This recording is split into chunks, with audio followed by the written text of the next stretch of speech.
be seen. Right, will you go that side? I'll come this side. Is that a good idea? Right, you need to be able to be seen basically in there. Right. Let's just put that in there. That's a chair. But Michael, we only see the top of your head over there. You need to be able to see, ideally, in both. But that's the most important one, to be honest, because that will record. Right. In fact, it is recording. Right. Okay, so this is, so you need to be able to be seen hopefully on there as well. Yeah, so good. We can all be seen through us on everything. If you move closer, so if you can move a bit closer, you might need a higher chair possibly. On that one, we're not yet live. We're about to be. Okay. So, 5 followers active now. Wait a moment. Right, so we've actually started now. So we're on YouTube, which took a bit of doing. I don't know quite what happened, and on Instagram on there. Oh, good. So a few people have already joined. Good. So we've got some people already joining on Instagram, which is excellent. I don't know what direction we are for you, but so we can all be seen. These days we're here. Hopefully there'll be 1 or 2 more coming. We've got all the comments going up the screen, so you will be able to ask some questions as well. We've had a few sent in, but we also will be able to take some questions from people in the chat as well. Hopefully we'll see them, but you might need to put them in twice, possibly, depending, of course, on when we see them. So we'll wait for a few more people. Good. We've got lots of people waving. Thank you very much. Nice to see you all in the midst of this lockdown and so on. So for those who are here, so we've got, I'm Father Anselm, we have Father Dominic, hello, and Father Michael, and you probably, certainly a number of you will know us. I know there's some familiar names there, which is good. We've got someone on YouTube as well. So we did manage to get through. I put a thing on Facebook saying that actually I was having trouble starting it, but it has started. Good, so I think we've got a quorum, so we've got enough to start. We've had a few questions sent in, but as I said, feel free to put some questions in the chat on either YouTube or on Instagram, and we'll try and answer those too. But just as an introduction, in case people don't know who we are, I imagine you probably do know, given that you've come, but we are from Downside Abbey, which is a Benedictine monastery in the southwest of England, in a small village called Stratton-on-the-Foss. And there are 15 of us, I think, in the community as a whole. There are 10 living here. And then we've got people working out on parishes and helping out in other monasteries in other parts of the world as well. So I put a thing on our social media asking for any questions from anyone who had anything. I said, particularly with regard to vocation, because that's what I was doing stuff about at the time because of the World Day of Prayer for Vocations, but equally about anything else that might come to mind. So, as I said, got a couple of questions came in, but feel free to put any other questions or thoughts in the chat.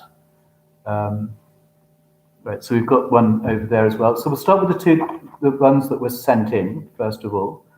So the first question was, do you have to surrender everything on entering the monastery, or is it when you make vows? Well, I think I can answer that one quite easily.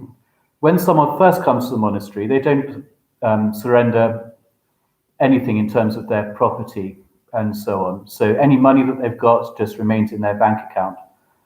If they've got a house or a flat or something, then they keep hold of it. If they've got a car, then they'd be wise to lend it to someone else, from family member or someone. Because, of course, when you come to the monastery, first of all, you haven't made a commitment. So if you suddenly give all your money away, if you sell your house or your flat or whatever you've got, well, yes, you're taking a risk by coming to a monastery anyway, of course you are. But you're not leaving any doors open. And we don't know whether it's going to start. When you come, we don't know if it's going to really be your vocation to be in a particular community or not. So in fact, you don't give anything up in that sense until you make final vows, vows for life. Then you give away your money to whoever you want. Your house has to be sold if you've got one. You sell your car and so on at that point. So I think that hopefully that answers that. And then another question that came in is, given that the church says that you have to attend Mass every week, but only receive Holy Communion once a year, what's the point of going to Mass if you're not going to receive communion? I have an answer, but I don't want to be just me. Do you have an answer? Well, ideally, because the Mass is about us together in Christ, is that we all receive communion, but sometimes some people may have received it before and don't want to receive it again, or they have a personal reason. But ideally, yes, it will be a good thing if we could receive it. But there are exceptions. Do you want to add anything, Father Michael? No, I agree with Father Dominic that the celebration of the Holy Eucharist involves, of its very nature, participation in the life of Christ.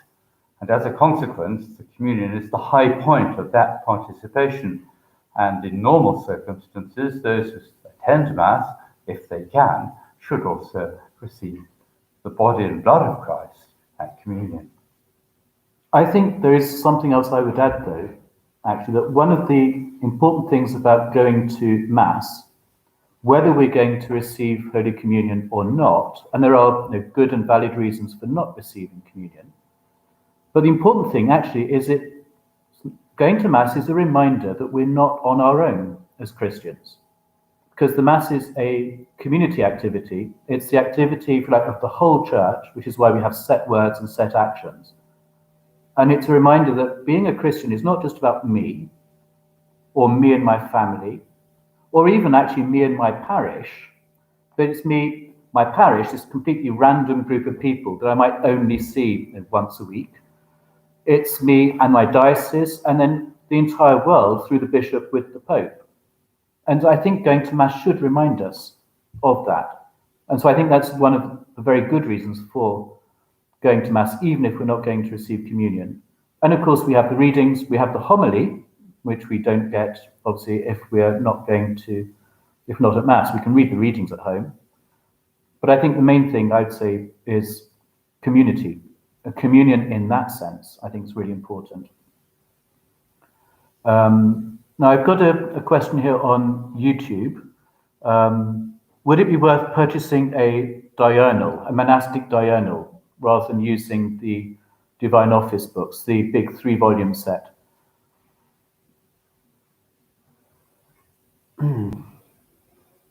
I'm not very familiar with the diurnal. I know the old monastic office. I think we all do. Either because, in the case of Father Michael and Father Dominic, they were here when we were still doing it, or I've sort of used it and studied it and so on. I think the thing with the old monastic diurnal is there's a lot in it. It's not short. So I think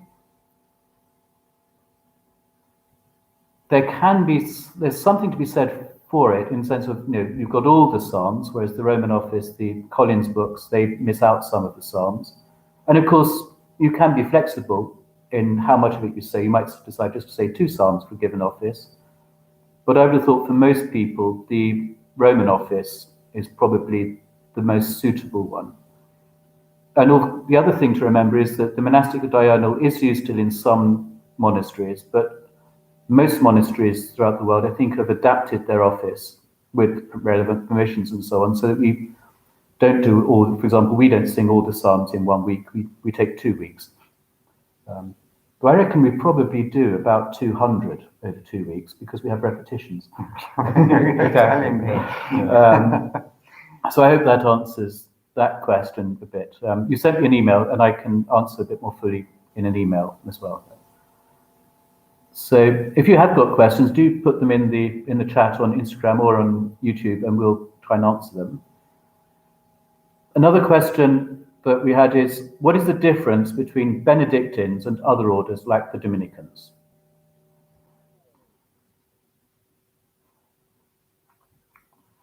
Well, for hands-on, you start, and Father Dominic, myself, will finish. We have the edge of... It's a question of emphasis. We tend to, Benedictines tend to emphasize the divine office as their main work. But we also do other work, like some of the community work in our school, and some work on parishes. Dominicans, they lay a great emphasis on academical work, study, and especially preaching, which is one of their main. Or for Franciscans, they lay a lot of emphasis on the poverty side, and maybe looking at theology and Duns Scotus and people. They were Franciscans. It's slightly different way to traditional theology, which is a very important contribution, and so on. Yes, the Benedictines, unlike, for example, the Dominicans or many other religious orders, weren't founded for a particular work in that sense, and so all sorts of works that are compatible with the rule can be Benedictine. The charism of the Benedictine life was, of course, ora et labora, to pray and to work, in accordance with certainly St. Benedict's concept of our answering God's call to live in community. And so it's very flexible, unlike some of the later rules. We have to bear in mind that many more recent religious orders were founded specifically to do some work, a work for the church and for the world. So that's why Benedictines are slightly different that way. And of course, they are, in one sense, one of the older religious orders, and certainly the religious order with perhaps the most influential as well as flexible rule. And I think, just one last thing, but I think one important thing about Benedictine life, and it applies to Trappists and Carthusians as well, anyone following the rule of St. Benedict, is that we make our vows to one particular community. So Dominicans, Franciscans, and other, what I've often called newfangled modern orders, those 13th century inventions, they will be moved around from one province to another, or one house to another within the province, whereas we stay within one community all our life. As I often put it, it means when I walk past the cemetery, I know that, God willing, one day I should be in there. Hopefully not too soon, and I haven't booked my slot, but the idea of stability within a particular community is very important for us as Benedictines, which the others don't have. So I know a Dominican, for example, who was told, actually, in 2 weeks, I need you to move from this house to this house. And so he said, yes, Father, packed up, and in 2 weeks he moved. So we've got a question here from Callum. How has your vocation to the Benedictines and to Downside been beneficial to yourself, the community, and the wider community? Gosh, how long have we That's a very... That's not an easy question. Thanks, Callum. To me, Start with the first, yes. To me, I've had my fair share of ups and downs. Shall I stay? Shall I leave? But in the long run, it's been, I wouldn't be the person I am now without having been in this life. And I'm very grateful for it, very grateful for the community. What I was going to say, putting up with me, it's more positive than that, much more positive than that. Yeah. Yes, for me, and I suspect for many members of the community, the call to the Benedictine life was also a slight denial, in one sense, of other possibilities, in that, difficult though the monastic life is, Benedictine life, nothing else would really do, I felt. It had to be that, or nothing else. And as a consequence, I saw myself as called to hand over my life and ambitions to the Lord in the context of the Benedictine life. What then ensued was very much in his hands, and I hope like many members of the community, we've tried to answer the calls of the monastery, of the church, and of the world as they have come to us. And that's still the case, I think, in many Benedictine houses, perhaps especially in the Third World, where the immediate needs of the context, the neighborhood, the populace are very significant in what the monastery tries to do. I think in many ways it's probably a question that you should ask other people rather than us, actually, about how our joining, being members here, has been good for us or others. So perhaps those who know us better, who are not us, might be best placed to answer. One thing I think is always important is to remember that when someone joins a community, they change. So the newcomer changes the community, but he also is changed by the community. So it's hard to say, I think, how it's benefited me as such, I think. I don't think I can answer that. You'd have to ask either the community or some of my friends from outside the community. I hope that overall, as a Benedictine community, as a whole, that our life of prayer and our work benefits the wider community by the fact that we are working in schools, in retreats, in talks, in parishes, and so on. And hopefully trying to do some good in the different parts of the country and indeed in our community of the world where members are working. So if you have a question, do remember to put it in. Just for those who've joined, if you're not quite sure what you've joined, you're wondering what on earth is going on, this is a question and answer session with the three of the monks of Downside Abbey, Benedictines in the southwest of England. So another one has come in on YouTube. How can you tell if you're being called to a vocation? What are the signs? Well, I think there seem to be several different signs, and the community here is really witness to all of them. Some members of the community have always had the idea of being part of a Benedictine community and let it be known when they were at school. Others, at the other end, as it were already involved in a career of some kind and have felt called to give it up, which they have done in the case of members of the community here. Others, of course, gradually drift into it, sometimes to attending vocations retreats. And then, of course, there are the sudden St. Paul-like awareness by which you suddenly see where you should be, quite dramatically.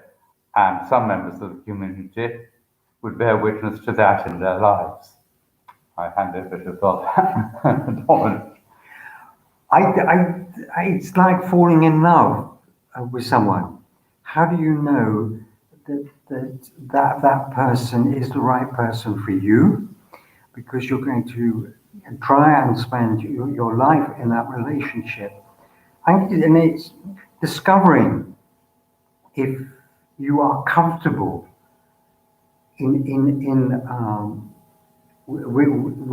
the community, and it is helping you to get a closer relationship with God.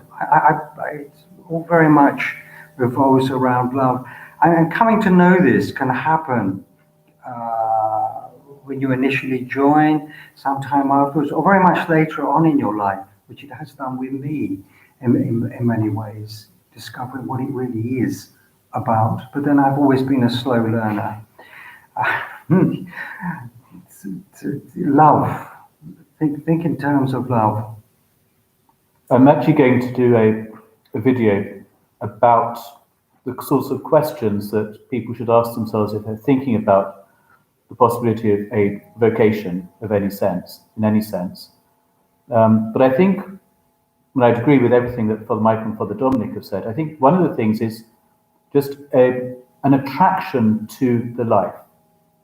The feeling that, and it may be a way that you can't actually understand, but somehow there's just this feeling that this is what I want to try. This is the way I think I want to live. And I'm not really going to be able to try anything else with any sort of enthusiasm until I've tried this out. And then it's rather like, as Father Dominic said, it's about, how do you know which monastery, which order and so on? Well, in a sense, how do you know which person you're going to marry? It's about love, it's about seeing actually we're comfortable together. We can get on and so on. There are lots and lots of factors that come in. But in the end, it's this deep-seated conviction that this is right. And it may be something you can't really explain. So we've got another question I see has come in. That's definitely one, I think, from Father Michael, probably. What was it like being filmed for the BBC documentary? And then did we enjoy watching it? So Father Michael was one of the big stars of the documentary, as it were, with Father Christopher. It was, quite frankly, a terrible experience. For 6 days, this film crew, living in the monastery, staying in the monastery, pursued me all over the monastery, all over the workshop, and the bedroom scene in the morning, I'm afraid, is more or less genuine. I do get out of bed and have a hasty wash and then rush downstairs. That's all correct. And the breakfast scene as well. Except that eating porridge was not part of it. And trying to eat 6 bowls of porridge before they thought they'd got all their instruments right. But the breakfast room was genuine enough, and I do look perhaps not my best at breakfast. As to the rest of the day, it was very hard work because the professional team had 6-hour sessions without a break. And so I was in the carpentry shop, and they were all around me. You couldn't see them, half a dozen of them, mostly wearing old T-shirts as far as I could see. And there was a culture chasm so wide as to be more or less unbridgeable at times. Anyway, we parted on good terms.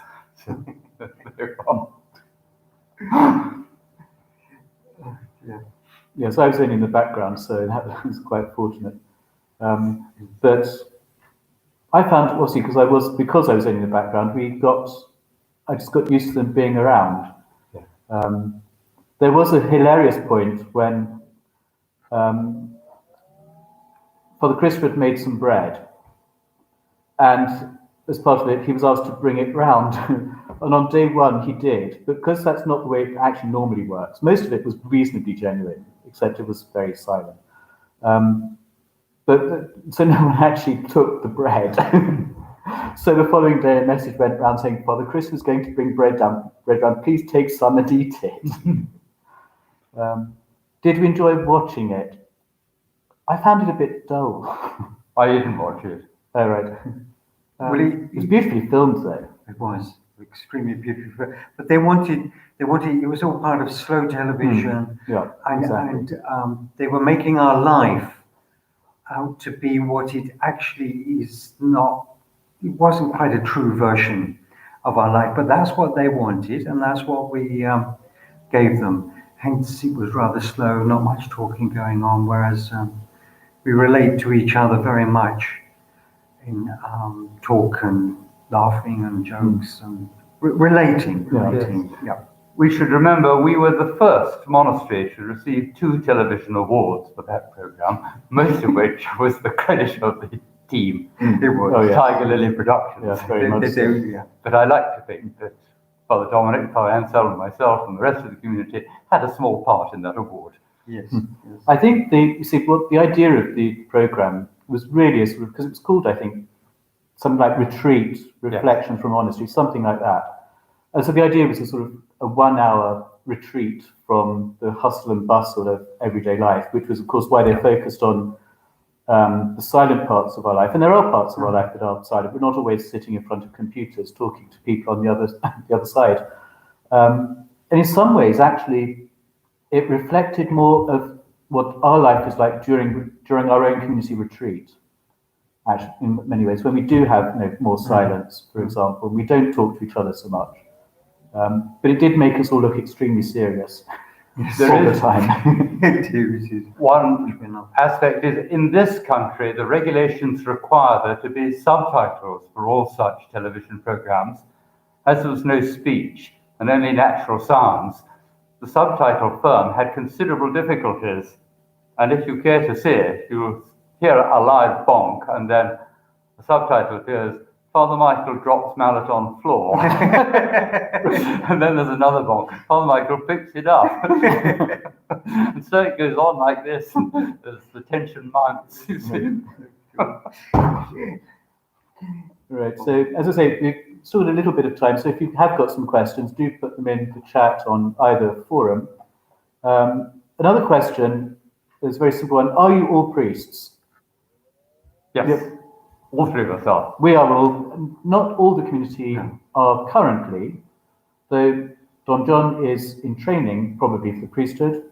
Brother Hughes the novice hasn't been around for long enough for that to be an issue. Traditionally, we have always been priests because our work is pastoral.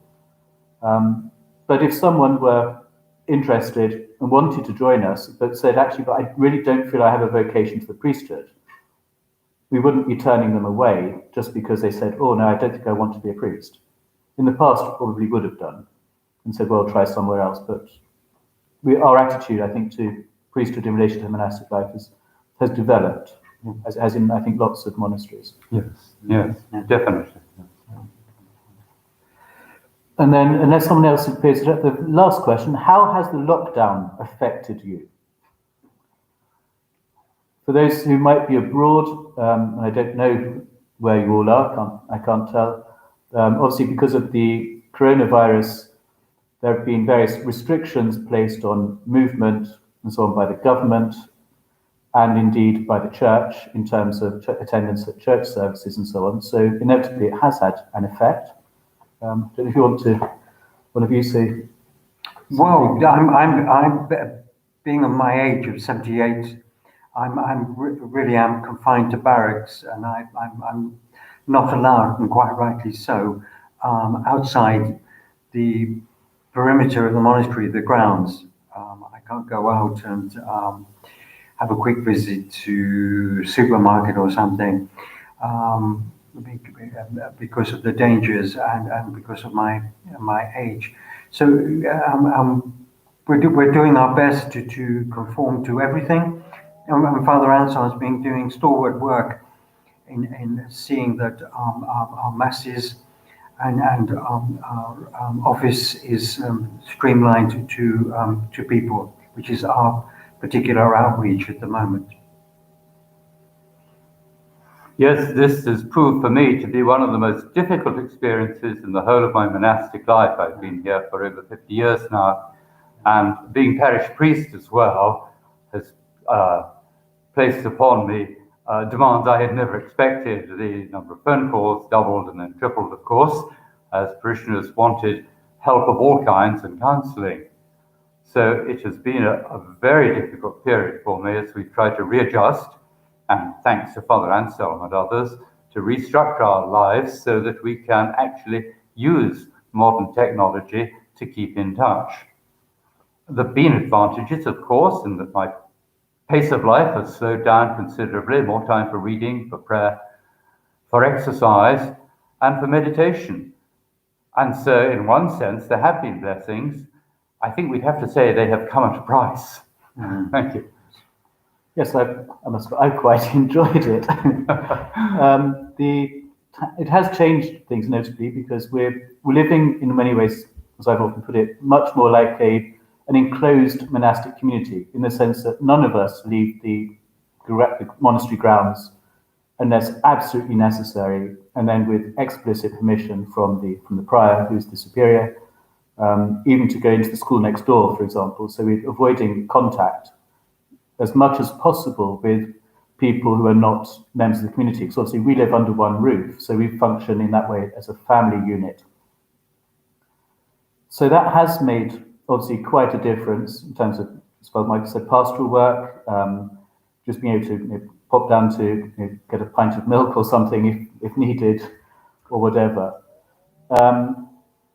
And of course, in terms of those of us who do work, for example, in nearby schools or wherever, obviously that's changed enormously, doing lessons via Zoom, assemblies via Zoom and so on, which has made, of course, the use of technology much more important, perhaps, than it would ever have been for most of us before. And then what we have done, and have been doing a lot of this myself, is increased our output on social media. So if you do follow us on social media, we have Twitter, Facebook, and Instagram, as you hopefully know. If you don't follow us, then please do. But what we have been doing, for example, is putting the Mass, just the audio, onto our SoundCloud channel every day, pretty much every day anyway. Occasionally it gets missed, but not very often.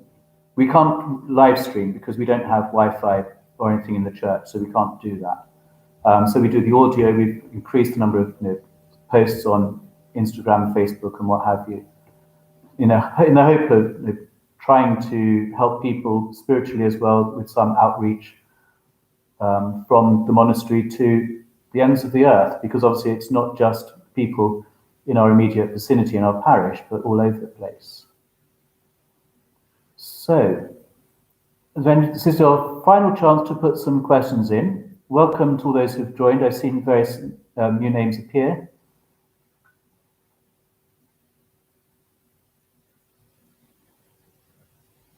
Right. Okay, well, I think that's answered all the questions.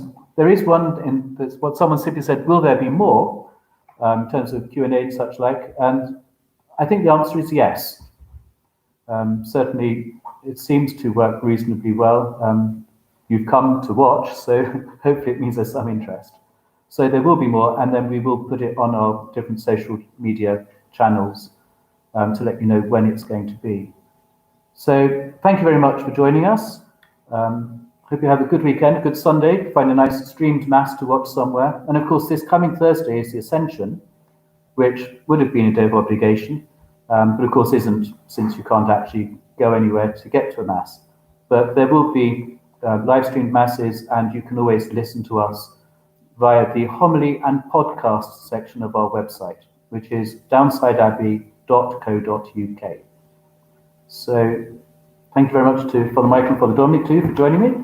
And thank you to all of you who have come and joined us here. Thank you very much. So take care. God bless everyone. Bye-bye. Will you just read him the questions from that?